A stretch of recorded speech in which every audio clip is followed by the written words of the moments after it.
네, 안녕하세요. FC 팬심 연구소입니다. 오늘은 유럽 최강팀인 레알 마드리드가 예전처럼 압도적이지 않은 이유에 대해 토크를 펼쳐보도록 하겠습니다.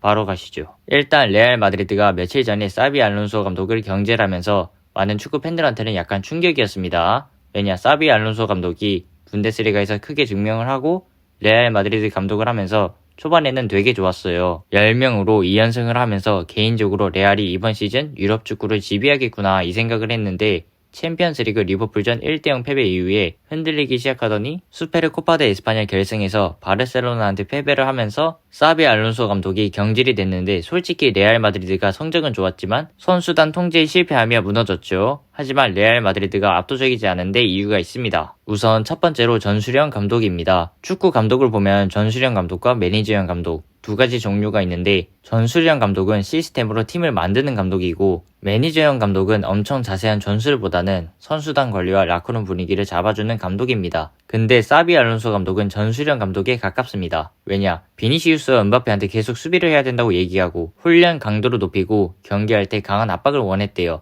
이러면 비니시우스, 은바페, 벨링엄 이런 스타 선수들이 불만을 가질 수 있는 게 워낙 세계적인 선수이다 보니까 전술적으로 너무 많은 걸 요구하면 어떻게 되냐. 어라 이 봐라. 야 너 내가 누군지 몰라? 나 비니시우스야. 이렇게 될 수 있습니다. 물론 은바페 선수는 알론소 감독을 지지하긴 했는데 전술이 자신의 중심으로 팀이 돌아가다 보니까 알론소 감독을 지지하지 않았나 싶어요. 근데 어쨌든 레알 마드리드처럼 스타 선수들이 많이 있는 팀에는 전술형 감독보다 매니저형 감독을 선임하는 게 훨씬 좋습니다. 보시면 레알 마드리드에서 성공한 감독이 지단 감독과 안첼로티 감독인데 이 두 명의 감독이 매니저형 감독이라는 거예요. 잘 생각해보면 지단 감독이 레알 마드리드를 이끌고 챔피언스리그 3연패를 달성했을 때와 안첼로티 감독이 챔피언스리그 3회 우승을 달성하는데 선수들한테 전술적으로 너무 많은 걸 요구했다면 레알 마드리드는 우승 문턱에도 못 갔을지도 모릅니다. 왜냐, 이미 경기장 안에 리더십과 카리스마 모든 걸 다 갖춘 선수들이 있기 때문에 감독은 기본적인 전술적 틀만 짜주면 선수들이 알아서 하기 때문입니다. 근데 여기서 몇 분들이 과르디올라 감독은 뭐냐 하면은 과르디올라 감독은 선수가 불만이 있다? 그러면 그 선수는 팀에서 바로 내보내버려요. 예를 들면 칸셀로 선수가 맨시티에서 과르디올라 감독한테 출전 시간에 불만을 가지니까 과르디올라 감독은 칸셀로 선수를 바로 이적 보내버렸어요. 그렇다고 뭐 사비 알론소 감독이 제대로 못했다. 제 말은 그게 아닙니다. 알론소 감독도 선수로서 감독으로서 명성은 차고 넘치는데 스타 선수들이 많은 빅클럽에서 감독 경험이 없어서였지 않았나 생각이 들어요. 근데 솔직히 선수들도 잘한 거 없습니다.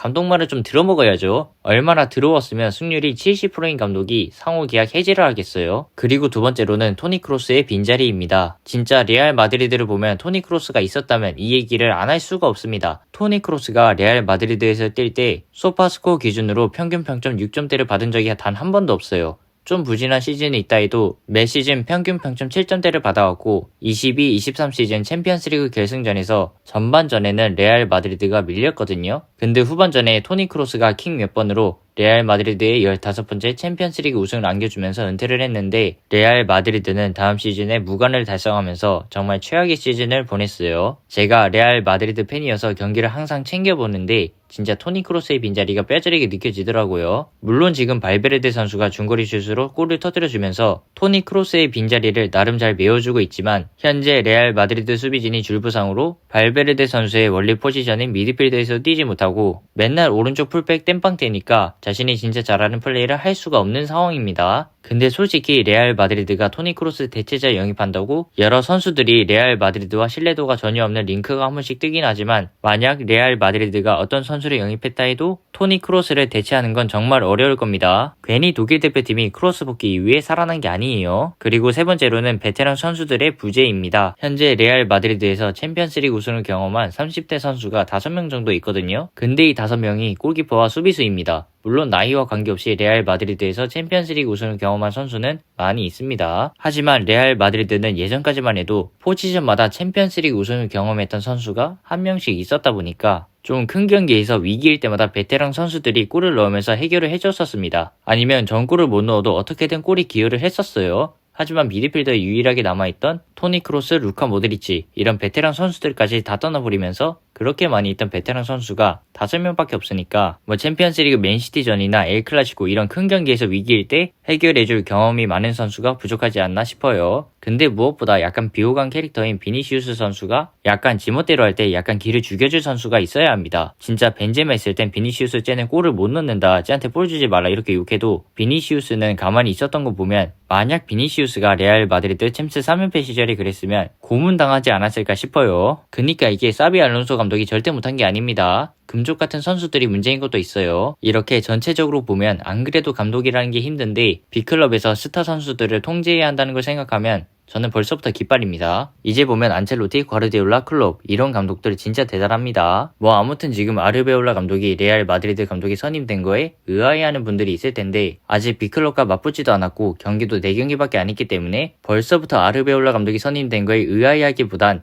지켜보는 게 맞을 것 같아요. 근데 코파델리에서 2군 강등권에 있는 팀한테 진 건 좀 충격이긴 해요. 그래도 이 아르베올라 감독이 레알 마드리드 2군인 카스티아에서 굉장히 오래 있었던 감독이어서 생각보다 엄청 잘할 수도 있습니다. 네, 저는 영상 여기서 마치도록 하고요. 오늘도 제 영상 시청하시느라 정말 고생하셨고 저는 앞으로 더 좋은 축구 주제를 팬심으로서 재미있는 분석과 토크를 위해 노력하도록 하겠습니다.